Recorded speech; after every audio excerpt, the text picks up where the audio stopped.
বিসমিল্লাহির রহমানির রহিম। আশা করি আপনারা সবাই ভালো আছেন। আমরা আবার চলে আসলাম আর একটা প্রশ্নের সমাধান নিয়ে।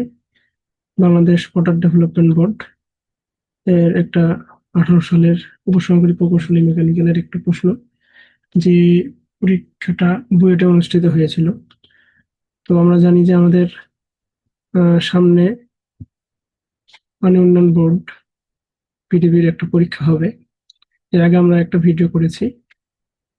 আজকে আমাদের এটা নিয়ে দ্বিতীয় নম্বর ভিডিও। তো চলেন শুরু করা যাক। 1 নম্বর প্রশ্ন ছিল, পি ও কিউ দুটি বলের মান যথাক্রমে 20 নিউটন এবং 40 নিউটন। বল দুটির মধ্যবর্তী কোণ 60 ডিগ্রি হলে লব্ধি বলের মান ও দিক নির্ণয় করো। একটা সহজ ম্যাথ ছিল, যে দুটা বল আছে, এই দুটা বলের মধ্যবর্তী কোণ, যে দুটা বল আছে মধ্যবর্তী কোণ 60, তাহলে আমাদের লব্ধি কত হবে। তাহলে আমাদের ডাইরেক্ট সূত্র আছে, এটার জন্য আর ইকুয়াল টু রুট ওভার, তাহলে আমরা একটা বলকে পি কিউ, তাহলে p square plus q square plus 2p q cos theta. তাহলে থিটার মান আমাদের দেওয়া আছে 60 ডিগ্রি, পির মান দেওয়া আছে 20, আর কিউ এর মান দেওয়া আছে আমাদের 40। এটা আমরা ক্যালকুলেশন করলে আমাদের এই মানটা আসবে। এরপর আমাদের বলছে যে মান মান বের করলাম, এটা আমাদের মান এবং দিক বের করতে বলছে। তাহলে আমাদের tan alpha equal to q sine theta divided by p plus q cos theta. তাহলে এখানে একটা জিনিস আমাদের মনে রাখতে হবে, যাকে আমরা ভূমিতে রাখবো তাকে আমরা ফ্রি রাখবো, মানে ভূমির সাথে যেটা থাকবে। এখানে যদি আমার কিউ থাকতো, এটাকে যদি আমি কিউ ধরতাম, তাহলে এখানে কিউটা ফ্রি থাকতো, তাহলে এখানে হয়তো পি, এখানে পি। এটা মনে রাখতে হবে আর কি, যেটাকে আমরা যেটার সাথে কোণ নিব তার বিপরীতটা আমাদের ফাঁকা রাখতে হবে। তাহলে q cos theta, q sine theta, এটাকে আমরা ক্যালকুলেশন করলে আলফা মান পাচ্ছি 40.89 ডিগ্রি। দ্বিতীয় নম্বর ম্যাথ ছিল যে 20 মিলিমিটার ও 3 মিলিমিটার ক্ষেত্রের কোনো আয়তাকার উচ্চতার 100 সেন্টিমিটার হলে দৈর্ঘ্য বরাবর 500 নিউটন বল বা টেনসাইল ফোর্স ক্রিয়া করে তবে তার দৈর্ঘ্য কতটুকু বৃদ্ধি পাবে। আমাদের ই এর মান দেওয়া আছে, বা ইলাস্টিক মডুলাস যেটাকে বলি, সেটার মান দেওয়া আছে 200 এমপিএ। তাহলে আমাদের এরিয়াটা বের করে নিতে হবে। এরিয়া হচ্ছে আমাদের দৈর্ঘ্য ইন্টু প্রস্থ, এটা গুণ করে দিলে তাহলে আমাদের 60, এর একবারে গুণ করে বসানো আছে। এটাকে আমরা মিটারে নিয়ে আসছি। আমাদের দৈর্ঘ্য দেওয়া আছে 1 মিটার, দৈর্ঘ্য 100 সেন্টিমিটার মানে 1 মিটার, আর ফোর্স আমাদের 50 নিউটন দেওয়া আছে। তাহলে আমাদের প্রথমে বের করতে হবে কি আমাদের কতটুকু দৈর্ঘ্য বৃদ্ধি হবে। আমরা জানি দৈর্ঘ্য বৃদ্ধির সূত্র হচ্ছে del equal to F L by A. তাহলে আমরা যদি এখানে মান বসাই দিই 50 ইন্টু 1, আমাদের এর মান বের করে রাখছি, এর মানটা এখানে বসাই দিলে আমরা এটা মান পাবো 0.042 মিটার। তাহলে আমাদের এটা অ্যান্সার হয়ে যাবে। এবার আমরা 3 নম্বরটা দেখি। 3 নম্বর ছিল যে 1 টন রেফ্রিজারেশনকে কিলোওয়াট এবং বিটিইউতে প্রকাশ করো। তাহলে কিলোওয়াটে যদি আমরা প্রকাশ করি, তাহলে mass into latent heat divided by 24 hours, মানে আমরা 24 ঘন্টা ইউনিটে হিসাব করা হয়। তাহলে আমরা মাসকে ধরছি হচ্ছে 1 টন সমান, মাসে হচ্ছে আমাদের 907, কিন্তু লেটেন্ট হিট হচ্ছে আমাদের 335 কিলোজুল পার কেজি, আর আমাদের 24 ঘন্টা। তাহলে এটাকে আমরা যদি সেকেন্ডে নিয়ে আসতে চাই, তাহলে হচ্ছে 36 দিয়ে গুণ করে দিতে হবে।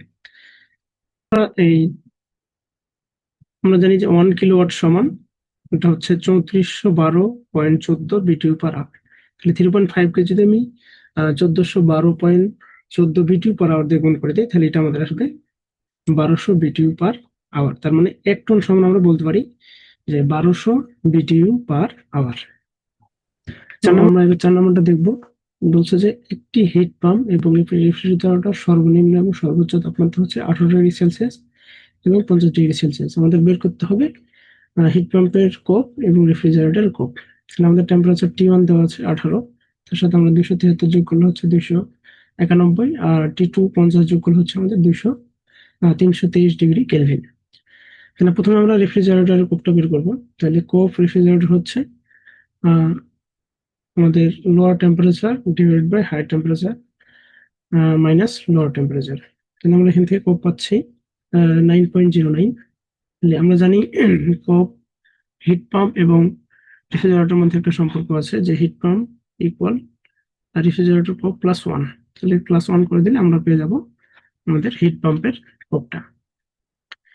আচ্ছা, 5 নম্বরে আমাদের একটা ম্যাথ ছিল যে একটি হাইড্রোলিক প্রেসের র্যামের ব্যাস 80 সেন্টিমিটার, মানে 80 সেন্টিমিটার, এবং প্লাঞ্জার হচ্ছে 8 সেন্টিমিটার। র্যামের ভর 200 কেজি এবং প্লাঞ্জারের উপর কি পরিমাণ বল প্রয়োগ করতে হবে। তাহলে আমাদের এরিয়াগুলো বের করে নিতে হবে।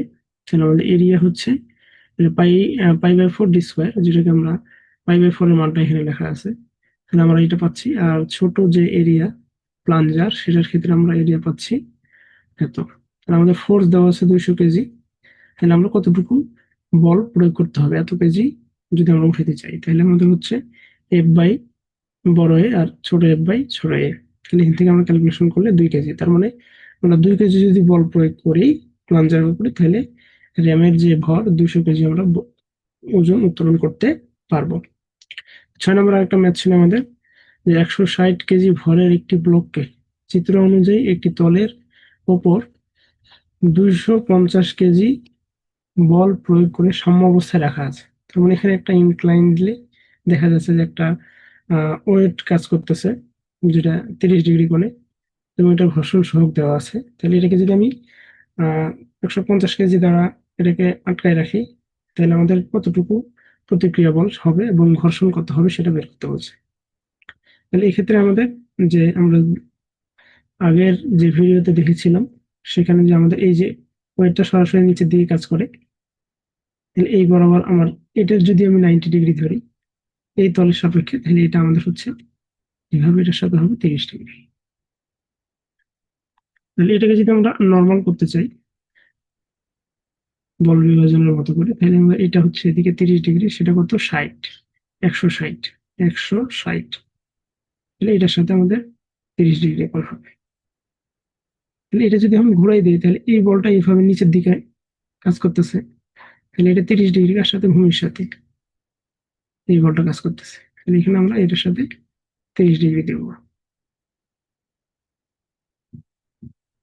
30 ডিগ্রি করবো, তাহলে আমাদের হয়ে যাবে। তাহলে আমাদের রিয়াকশন বল এদিকে কাজ করতেছে।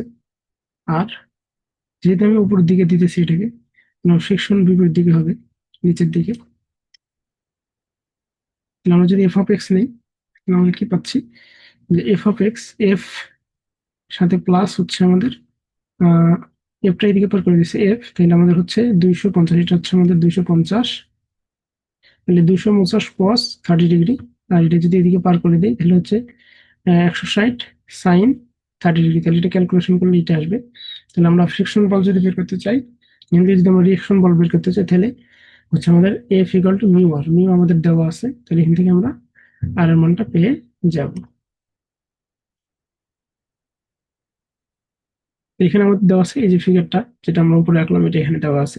তাহলে এখানে আমরা যদি ভার্টিক্যাল বল বিশ্লেষণ করি, তাহলে হচ্ছে আমাদের আরটা উপরের দিকে আর এই দুটোই নিচের দিকে। তাহলে হচ্ছে 160 কস, এটা হবে আমাদের কস, যেহেতু এটা লম্বের সাথে কোণ, কস 30 ডিগ্রি, আর এটা হচ্ছে আমাদের সাইন 250 সাইন 30 ডিগ্রি। এটা দিয়ে আমাদের এটা মান আসবে। তাহলে আমরা এখান থেকে আবার ফ্রিকশন বের করতে পারবো, এফ ইকুয়াল টু মিউ আর, তাহলে ফ্রিকশন বল এত।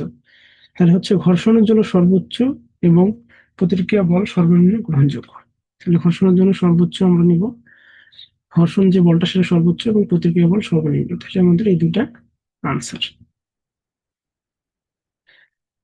আচ্ছা, এটা আমাদের সর্বশেষ এবং ড্রয়িং। বলছে যে চিত্রটি টপ, ফ্রন্ট এবং রাইট সাইড ভিউ অঙ্কন করো। তাহলে এইটা আমাদের ফিগার। উপর থেকে যদি আমরা দেখি, তাহলে একটা রেক্টেঙ্গেলের মতো দেখবো, যেহেতু এটা আমাদের ফ্রন্ট, এইভাবে দেখবো আমরা রেক্টেঙ্গেলের মতো, এবং এই বরাবর একটা লাইন আছে, এই লাইনটা আমাদের এখানে থাকবে। যেহেতু এখানে আমাদের হোল আছে একটা, ওই হোল বরাবর যে আমাদের ছিদ্র আছে, ছিদ্রের জন্য আমাদের এখানে ডটেড লাইন আসবে। তো আমি যদি ফ্রন্ট দেখি, তাহলে ফ্রন্টটা এই যে এখানে একটা ফ্রন্ট হবে, এবং এখানে আমাদের একটা ছিদ্র আছে, ছিদ্রের জন্য এখানে একটা সার্কেল আসবে, যেটা আমাদের এখানে সেন্টার লাইন দিয়ে দিতে হবে। আর আমরা যদি রাইট সাইড থেকে দেখি, তাহলে রাইট সাইড থেকে আমরা এইটা এবং পুরোটা এটা দেখতে পাবো। তাহলে এখান থেকে খাড়া লাইন যেটা হবে আর কি, তাহলে এটা পুরোটা একটা, এর মধ্যে দেখেন এখানে একটা লাইন আছে, এই লাইনটা এখানে দিছি। আবার এখানে একটা আমাদের কি আছে, হোল আছে বা ছিদ্র আছে, এই ছিদ্র অনুযায়ী এই বরাবর এখানে কি ডেটাম লাইন আসবে, ডটেড লাইন আসবে। হুম, আচ্ছা, 8 নম্বর, সরি আরো আছে, কারণ 8 নম্বর কি বলতেছে যে স্পার্ক ইগনিশন ইঞ্জিন সিস্টেমের বিভিন্ন অংশের নাম লেখো। তাহলে কি কি অংশ? একটা হলো ডিস্ট্রিবিউটর, একটা ইগনিশন সুইচ, স্পার্ক প্লাগ এবং ক্যাপাসিটার। 9 নম্বর হচ্ছে চিত্র অনুযায়ী V2 দিয়ে বেগ নির্ণয় করো। V2 মানে এই যে এখানে আমাদের ট্যাঙ্ক থেকে যে পানি বের হয়ে যাইতেছে, এটা আমাকে বের করতে বলছে, বেগটা বের করতে বলছে। এখানে আমাদের ওয়াটার, এখানে কতটুকু হাইট? আমাদের 1 মিটার হাইটে ওয়াটার আছে। তাহলে আমরা যেটা জানি যে এটার ভিতরে, যখন ট্যাঙ্কের ভিতরে থাকে তখন সেখানে আমাদের কেন কি থাকে না, ভেলোসিটি থাকে না। আবার আমরা যদি ওটা ফাঁকা থাকতো এইভাবে, তাহলে আমরা প্রেশার নিতাম না এখানে, কিন্তু আমাদের প্রেশার যেহেতু দেওয়া আছে, তাহলে আমরা এখানে প্রেশারটা কাউন্ট করব। আবার আমরা জানি যখন ট্যাঙ্ক থেকে পানি বের হয়ে যায়, এ সময় আমাদের কি থাকে না, প্রেশার থাকে না যখন ট্যাঙ্ক থেকে বের হয়ে যায়। তাহলে এখানে শুধু আমাদের ভেলোসিটি থাকবে, এবং আমরা যেহেতু এখান থেকে নিব, এখানে আমাদের কোনো কি ডেটা থাকবে না। তাহলে আমাদের এটাকে যদি আমরা 1 নম্বর পয়েন্ট, এটাকে যদি আমরা 2 নম্বর পয়েন্ট ধরি, তাহলে আমাদের কি হবে? এখানে Z1 V1 স্কয়ার ভাগ 2G পি ভাগ রোজি।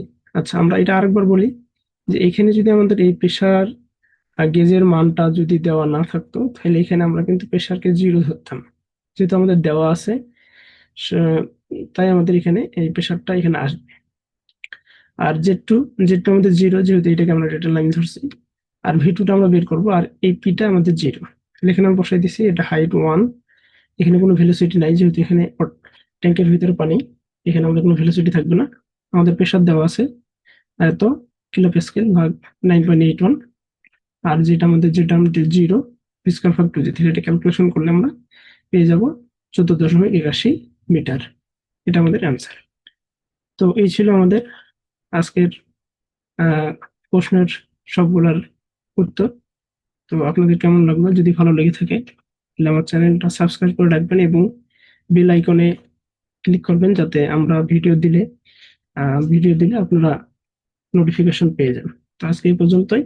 ধন্যবাদ, ভালো থাকবেন। আসসালামু আলাইকুম।